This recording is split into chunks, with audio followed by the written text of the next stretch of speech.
All right. Hey, what's up, everybody? BDL44 coming at you with another video. All right, so we're having uploading issues as usual. Yesterday I did a video in the morning and it took twice as long as it did on the day that I said it was having trouble. So I don't know what's going on. It might be the storm. It might be something else. I don't know what it is, but no telling when this will be seen. So I'm just going to do it with the intention of that being the case. As far as the trade deadline,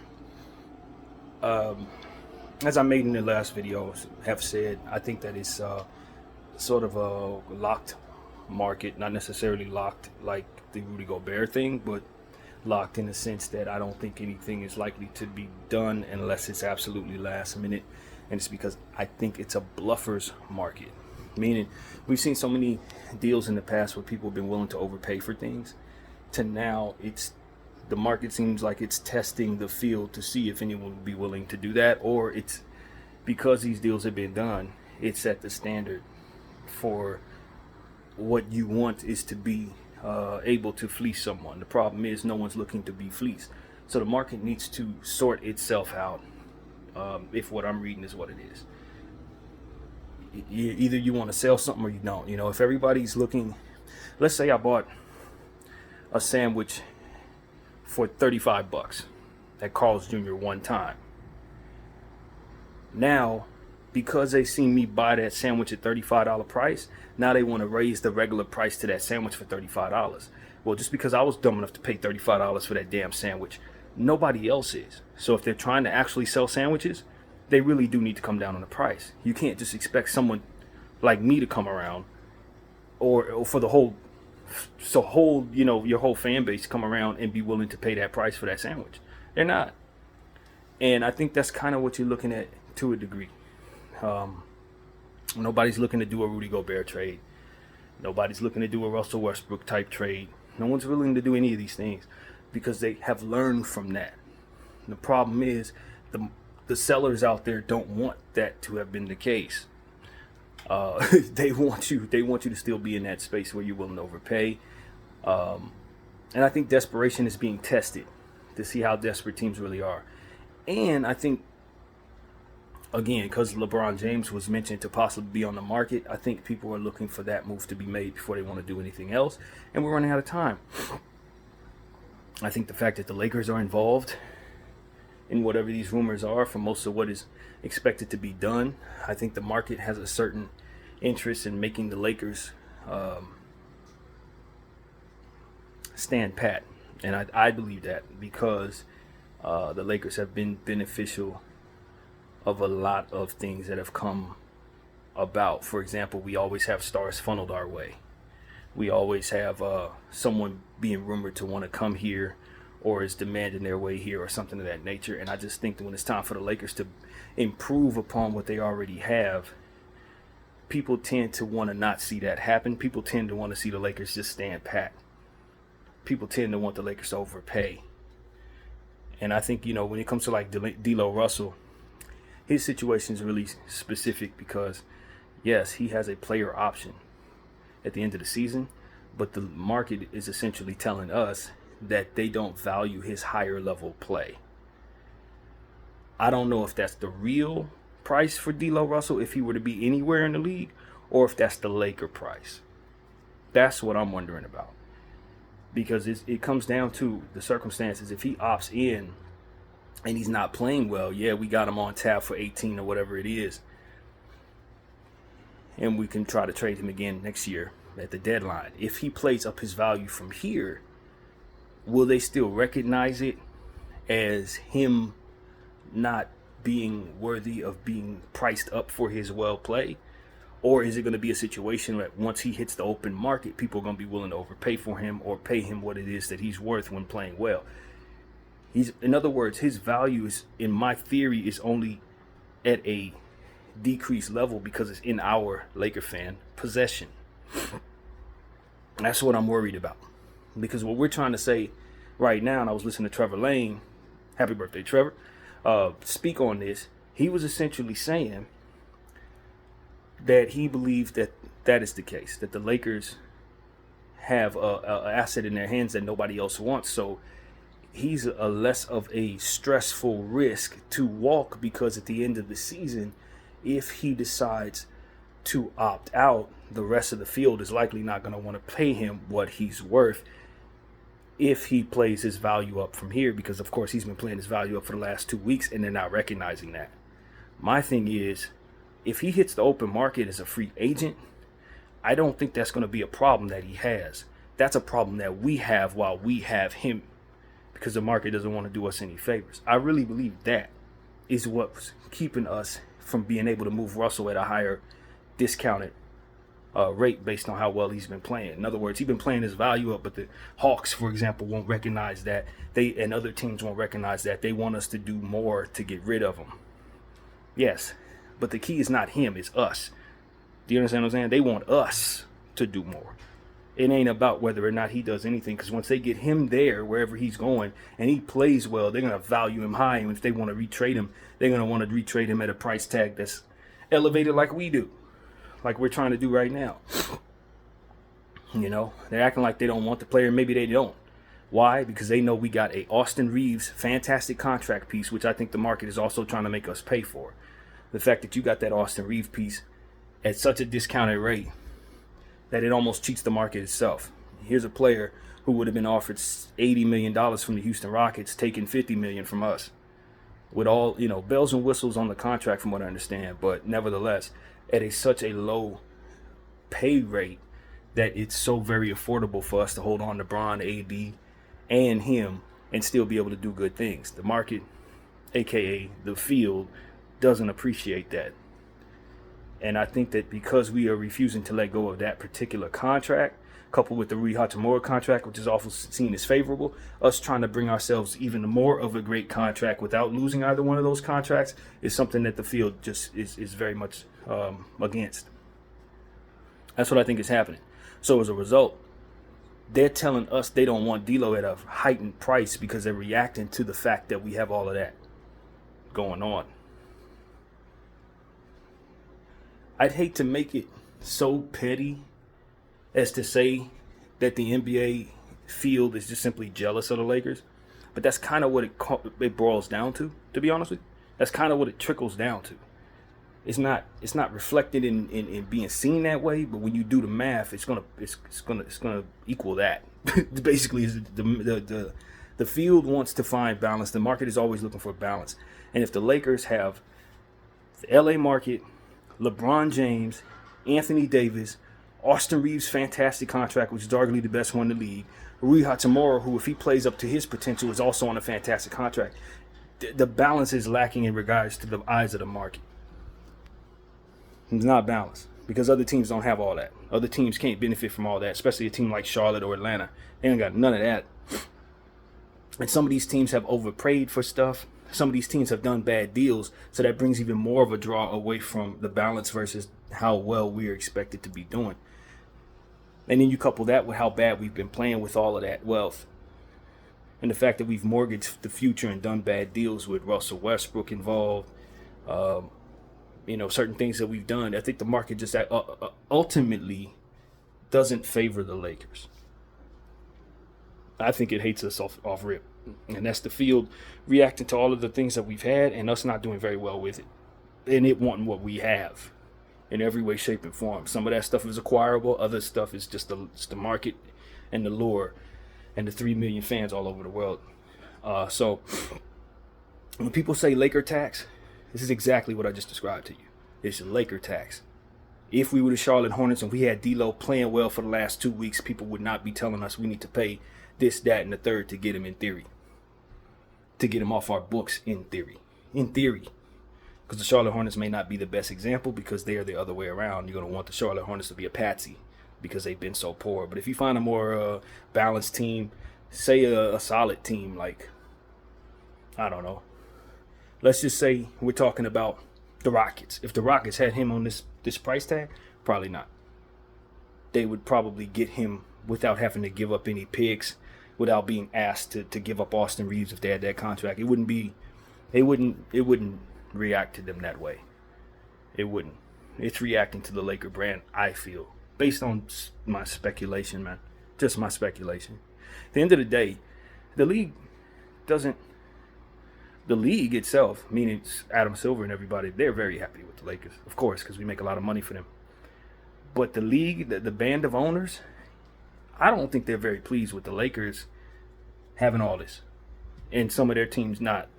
You know what I mean? They gotta stock up on picks and stuff. Teams like OKC, Utah, they gotta stock up on picks just to have the type of balance to make them on par with us. Because at the end of the day, they don't have the market. It's hard for them to get free agents. They gotta get it through the draft because nobody like Bron is gonna want to come there. Nobody like AD is gonna force his way there. So it becomes a situation where the market just kind of looks at us unfavorably because of it. Every time we look to try to do something to improve ourselves, especially on the basketball floor, while maintaining the flexibility that we have right now, it's like, nah, we ain't going to do that. We want you to break up that flexibility because you're definitely not going to be able to give us that market. You're definitely not going to hand us over LeBron James. So break up that flexibility. You don't get to be flexible and have the great market and have the great stars and suck at the same time. I'm telling you, that's exactly what I'm reading there. And what the Lakers need to do is try to overcome that somehow. Or stand pat and do what the market wants it to do. And this is why I want my team to not mortgage any more of its future. Because as long as that is a dynamic that we have in place, and even though LeBron James may leave, as long as that's a dynamic we have in place, it's going to be very difficult for us to move freely going forward. It's going to continue to dock us and not recognize our players playing better and try to take Austin from us and all different types of stuff, try to keep us from getting what it is that ultimately is going to come our way as favor for people wanting to live in LA playing for the Lakers. So that's what I'm reading in the market, man. As a Laker fan, it's part of it. It's Laker tax. This is what comes with having 17 championships in the Southern California sunshine. It's what come with it. You got a bunch of jealous people, a bunch of teams that are in a unfavorable position. And they're going to want you to overpay for stuff that they ain't going to ask each other to overpay for. They're just not. You know? and it is what it is. So that's why I want to stay in a position to stay one up on all of them. By not mortgaging my future, but hoarding picks myself. Because if we hoard picks like OKC, ain't nothing we can't get. And they can't dock us for nothing because we'll always have fresh ammo. But as long as we continue to mortgage our future, they can always back us up against the wall. They can always do that. And that's why, to a point, selling high on LeBron James makes a lot of sense to me. Because he's 39 years old. He is opting out potentially to go play with his son somewhere else. And ultimately, he provides balance to the market. Once you release that particular aspect of what your wealth is, or you get it off your team in exchange for what it would otherwise be worth, they can't dock you as much for everything that you have at that point. Now it's like, all right, well, they got the Laker brand, but they don't have Bron no more. And that's a big part of it. Because at the end of the day, not only are they docking you for having Bron, but Bron is docking you to a degree because he wants you to mortgage something every year. Every year, you want to mortgage more of your future to get more role players around him. And every year, you have to replenish for him to be pleased. And that process has depleted us of all of our assets, and he wants us to still do so. And I just don't think the market is going to be favorable to us when it's time to do that at all. It hasn't been, and it's not going to be, and we're going to end up depleting even more of our future. And eventually it's going to trickle down to him not being here and you not having nothing in terms of your draft equity to make moves. So you're just going to be stuck in a 7 year span, in theory, in no man's land, being kind of like the Chicago Bulls. And quite honestly, our record reflects that right now with him on the team. So that's been my problem. It's like, now if we can have 50, 60 wins every year, getting to the finals every year, it's a harder argument to say let's move on from Bron. If he were 30 years old instead of 39 years old, much harder argument to say.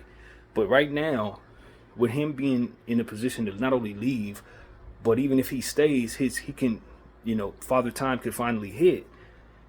And the demand for you to continue to bring to him what he needs to be happy with the team is always going to be there. It's going to just continue to deplete us of what it is that we have. He's not going to come off of the idea that you need to be trading stuff every year. That's the problem. If he would be more favorable to us while on our team, understanding this aspect of the market and not forcing us to be any more or any less than we can be, that would put our GM and our asset class in a much more favorable position from which to negotiate when it's time to do so. But every year, it's expected that he's going to want you to move stuff. And every year, you're going to be losing more and more of your future to do so, because he's not going to want to let go of good pieces on his team. And he is going to want you to let go of some of them picks, which are players that can help us in our future post-Bron, for which he doesn't have any interest in because it's post-Bron. And that, my friends, is why you got to cover your backside when you're dealing with this guy. It just is what it is. You have to. Because he's going to be about him and his brand and his people. Clutch. And when he's ready to move on, he moves on. He's already proven that 3 times in this league. So it's like, I like LeBron James, but I know how to play the LeBron James game. If you're going to let him have all the power, he's going to deplete you of your assets. He's going to get you to the finals if he can. And if he can't get you to the finals, you didn't already made that mortgaging of your future take place. So that's up to you. You did that. That's on you. And while I know that can be a benefit to me if he can get us there, if he goes down with another growing injury, I've mortgaged all my future and now I don't have it. And that future matters because I'm still going to have somebody superstar on my team wanting me to make the team better, or some desire to get that superstar on the team, as to which I'm going to need those future picks that I mortgaged to get them. So at some point in time, the Los Angeles Lakers, looking at all that they're looking at, have to cut that off at some point, or you're going to find yourself underneath it. You know what I mean? And that's what my speculation tells me, and that is what my mind tells me to get out from under. Because if he does opt out and we mortgage a pick right now, we only have 2 picks come summertime to trade. For God knows how long that would be before we replenish even further. We're talking about trading picks from 2031. It is 2024. We should not at all be looking to move picks, because the market today is moving this way. It's no guarantee the market tomorrow is going to be willing to flush picks around like that. It may not. And so as we're continuing to trade picks and just do things for the moment that you're in, you end up giving up assets for the future at hand, and you don't know what the future holds. So at some point in time, you got to protect yourself from what could possibly be a much worse market, a much more favorable field for which you would want more players, young players coming in, flushing in every day. You're going to want your asset class to be strong so that you can acquire whatever it is you desire. And if you don't have it because you gave it up back in 2024 for LeBron James at 39 years old, trust me, man, you being the Lakers, it's going to be expected that you have all the stars. And you're going to be in another soccer era because of that. So for me, it's like, I know when to cut it off. That's my thing. I'm a fan of LeBron James. I just understand what I'm in for. And you don't play until you play the game until you're done. You know what I mean? This is it. You know when to fold them. And it seems like Jeanie Buss don't know when to fold them. That's where I'm at with it. Bron knows the game he plays. He knows how his brand is expected to demand that teams make trades every year. Yeah, I don't think that's part of it. It's his brand. Anytime this part of the year comes around, we get the tweets. You know what I mean? It's just part of what he does to continue to be who he is. And so for me, it's like, I know you don't get emotional about stuff like that. You just play until you're done. You know what I mean? Play until you're done. If you don't want to be on the LeBron James train, you get off. And that's where I'm at. It's not that I don't like the player. I just don't want to keep having to mortgage more of my future to make his team as good as it needs to be, when half the time I wonder if he even cares that we do. Just that he makes the demand to keep up who he is. You understand what I'm saying? For all I know, he don't even care that we make those decisions, but that he needs to stick to the script in order to keep the LeBron James thing going on. It's a narrative thing. Half of it has to do with the media, in my opinion, and keeping the media having stuff to talk about in regards to keeping his name up. So what does LeBron do? He puts controversy into the situation. Now, if you're capitulating to that controversy in response to what it is that you think he's demanding, missing the entire point that I just said right now, you end up mortgaging more of your future than he would probably even want you to. You understand what I'm saying?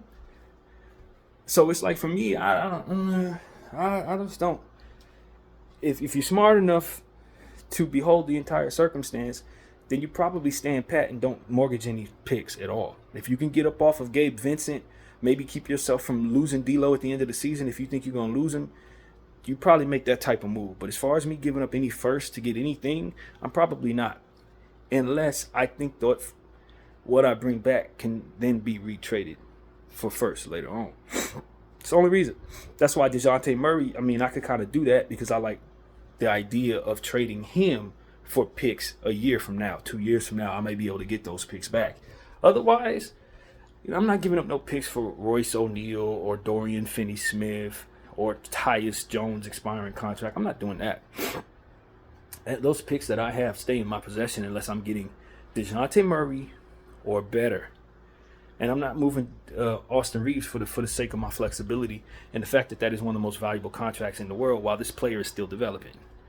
So it's as long as he doesn't get injured, the contract should be even better later on than it is right now. So I'm not moving that. I'm not moving that at all. I don't care about the narratives around it or how well he's playing in theory. So long as he continues to play about as well as he's playing right now, it's a fantastic contract to have, and you need the flexibility. And so for me, it's like, nah, I'm not. That's not an option. And that's really where my head is in regards to this. I like the idea of us having not made any bad moves. I hope we don't make any. I like the idea of keeping my futures in hand. I do think that this team could afford to improve, but every season, every team could afford to improve. There's only going to be one champion. And so unless you're solidifying that you're souping up yourself past teams like the Clippers and the Celtics, if after you make your trades, you are not on paper better than them, then you've probably mistaken what it is that ultimately your risk should be. Because at the end of the day, those are the two best souped up teams in the league. And if you can't beat them, then you're not really winning now, to be dead honest with you. And my argument is if you're not winning now, then because of the specific circumstances of Bron being able to leave to go play with his kid, and him being 39, and you not having picks, and all these different things come together to make it so that trading him is probably the only other thing to do if you're not winning now for our situation. That's what it looks like to me. Now, maybe AD demands you don't trade Bron, as in if you trade him, you lose me. Then I have to decide whether or not I want to reset, which could take forever. And maybe that's not the better deal. But, at some point in time, you got to say, mortgaging my future without knowing what the future holds is a bad decision. And hanging my hat on someone who's 39 years of age, even if he is superhuman, is probably not a good decision either. And so these are things that you just got to be real about. This is sports, man. There's always new players coming in. It's always going to be another superstar, man. It's always. For those who are saying, well, this draft coming up ain't no good, you don't know that. You don't know what these kids are going to turn into. What you don't want to be is somebody who doesn't have any young talent. Looking like the Detroit Pistons did about 4 years ago when they had Blake Griffin and that was it. And Sadiq Bey. Like, you do not want to be in that situation. And you see what the rebuild turned out for them. That looked bad too, as you can clearly see. So, at some point in time, you gotta cut your losses, LA. You gotta know when to get off the train, man. I like LeBron a lot. I've grown to be a great fan of what he does for us. But there's too many different things pointing at the idea of trading him now is probably the best move for us, period. Because if you let him walk, you may not recoup the assets that he's walking away with for a long time. And so that's really what it is, man. I know that's not popular. I don't think the Lakers are going to do that. But if what I see is what it is, I would do that before the deadline. That's the best time to do it, as it appears to be. Because if you let him opt out and he walks, you may not recover from that anytime soon. So that's my opinion, man. I don't think people are going to listen, though. And I just hope it all works out. I hope they see something I don't see, if that's the case. If they don't trade him, I assume they see something I don't see. But I don't think the Lakers are in a great position right now, with the market not liking us very much. So that's what it is, man. That's what I wanted to give you guys. I don't expect this thing to be uploaded for at least another 15 to 20 hours. So, hopefully everything gets straightened out by tomorrow, because I would hate to not be able to upload in real time as it pertains to the trade deadline. There probably will be some type of moves, But I don't know if it's going to be like the last couple years when we saw big stuff. I just don't know. I ain't really got a great feel for anything being imminent right now. So hopefully that changes, man. We love the excitement. There are some teams that could afford to make some moves. And we'll see what happens. BDO 44. Thank y'all for watching.